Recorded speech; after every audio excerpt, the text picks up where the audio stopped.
Hello বন্ধুরা, তোমরা সবাই কেমন আছো? আমি অনেক ভালো আছি। তো আজকে আমাদের বাসায় আত্মীয় আসবে, এই জন্য দাদা কি বাজার থেকে মাংস নিয়ে আসছে, খাসির মাংস। তো এখন শাশুড়ি আর দাদা বলতেছে যে আমাকে নাকি রান্না করা লাগবে। তো কি আর করার, রান্না যেহেতু করাই লাগবে, এখন সব কিছু রেডি করা লাগবে। তো একাই যেহেতু করতে হবে, এই জন্য মাংস আমি পরিষ্কার করতেছিলাম। তো ভিডিওটা আমার হাজবেন্ড করে দিতেছে, তো সে বলতেছে যে এই ভিডিও করার জন্য নাকি লোক রাখতে হবে আলাদা করে, সে নাকি পাবে না। এখানে আর কি করার, মাংস পরিষ্কার করা শেষ, এখন পেঁয়াজ রসুন আর কি আদা এগুলো পরিষ্কার করতেছিলাম যে। তো পরিষ্কার করা শেষ হলে আমাকে এখন তো গোসল করতে হবে, তারপর রান্নাঘরে ঢুকতে হবে। এসব করে আমিও ঘরের মধ্যে চলে আসলাম যে কি ড্রেস পরবো।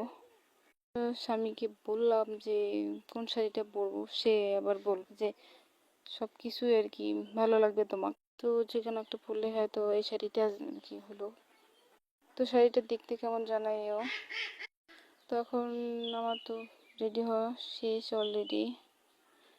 তো রেডি হয়ে রান্নাঘরে এখন যাব। আমার স্বামীকে বললাম যে রান্নাঘরে আসো, ভিডিও করে দেওয়া লাগবে। তো সে আর কি করার, দেখতেও হইতেছে বাট কি, একাই আর কি প্রথমে আর কি ভিডিও করলাম। সব কিছু রেডি করে রাখছি, আলু, মাংস, পেঁয়াজ বাটা, রসুন বাটা সব কিছু আর কি। তো এখন উঠাই দিছি, তো বর ভিডিও করে দিতেছে। তো কি এখানে আর, তো পেঁয়াজগুলো ভেজে নেওয়ার পর মাংসটা চড়াই দেব। এখন আমাকে যেহেতু রান্না করার দায়িত্ব দিচ্ছে, ভালো করে তো রান্না করা লাগবে। তো মাংস উঠাই দিলাম সব কিছু দিয়ে।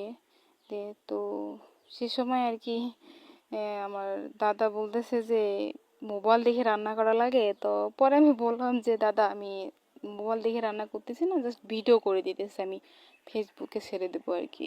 তো দাদা বললো যে আচ্ছা ঠিক আছে, ভালো কথা। তো রান্না তো উঠাই দিলাম, রান্না তো করতেছি, জানি না কেমন হবে। তো সেখানে কি করার, আলু দেওয়া সারা আর কি। তো রান্না করার পর জল দিলাম আর কি, কষানির জল।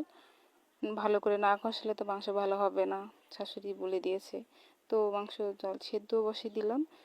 তো সেদ্ধ বসার পর অলরেডি আর কি মাংস আমি দেখি কতক্ষণ লাগে। আর যে বসে দেওয়ার পর এখন আর কি, তো সেদ্ধ অলরেডি হয়ে গেছে, এখন একটু ঝোল আর কি করার জন্য জল দেবো। তো ভালো করে একটু রান্নারান্নি করে আর কি দাদাকে দিলাম যে দেখেন কি অবস্থা, সেদ্ধ হয়েছে কি না, কেমন হয়েছে। তারপর রান্না তো অলরেডি শেষ, তো পটল ভাজা আর কি সরে দিলাম। খালি মাংস দিয়ে আর কি ভাত হলে তো হয় না, ভাজাও লাগে। তো পটল ভাজা অলরেডি আর কি ভাজা হয়ে গেছে।